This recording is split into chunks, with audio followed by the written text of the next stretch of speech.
Fallibilism is the philosophical principle that human beings could be wrong about the beliefs, expectations, or their understanding of the world. Usage. In the most commonly used sense of the term, fallibilism consists of being open to new evidence that would contradict some previously held position of belief, and in the recognition that any claim justified today may need to be revised or withdrawn in light of new evidence, new arguments, and new experiences. Quote, "This position is taken for granted in the natural sciences." In another sense, it refers to the consciousness of the degree to which our interpretations, valuations, our practices, and traditions are temporally indexed and subject to historical flux and change. Such time-responsive fallibilism consists of an openness to the confirmation of a possibility that one anticipates or expects in the future. Some fallibilists argue that absolute certainty about knowledge is impossible. Unlike skepticism, fallibilism does not imply the need to abandon our knowledge. We need not have logically conclusive justifications for what we know. Rather, it is an admission that, because empirical knowledge can be revised by further observation, any of the things we take as knowledge might possibly turn out to be false.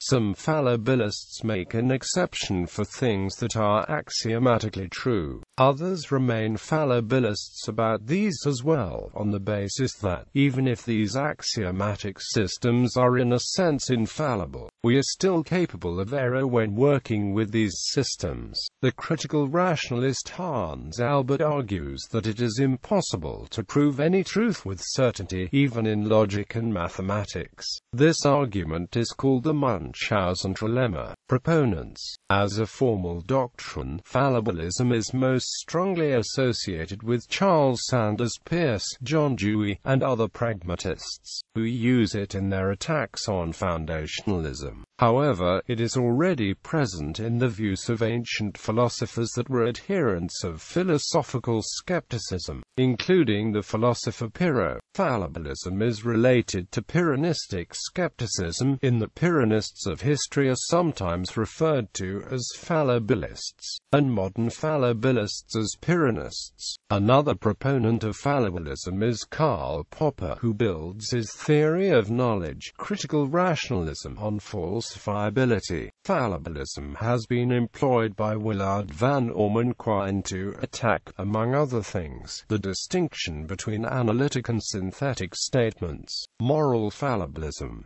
Moral fallibilism is a specific subset of the broader epistemological fallibilism outlined above. In the debate between moral subjectivism and moral objectivism, moral fallibilism holds out a third plausible stance, that objectively true moral standards may exist, but that they cannot be reliably or conclusively determined by humans. This avoids the problems associated with the flexibility of subjectivism by retaining the idea that morality is not a matter of mere opinion, whilst accounting for the conflict between differing objective moralities. Notable proponents of such views are Isaiah Berlin and Bernard Williams. The view that human beings could be wrong about the moral beliefs, and yet still be justified in holding their incorrect beliefs, underpins quasi-realistic theories of ethics, such as Ian King's quasi-utilitarianism, and was expounded by philosopher J. L. Mackie. Criticism. Some critics of epistemological fallibilism claim that it rests on an axiom that there is no absolute knowledge, but this was shown early on by Popper and others to be a misconception. Fallibilism requires no such assumption and makes no claims. Indeed, its method has no interest in demonstrating such a statement.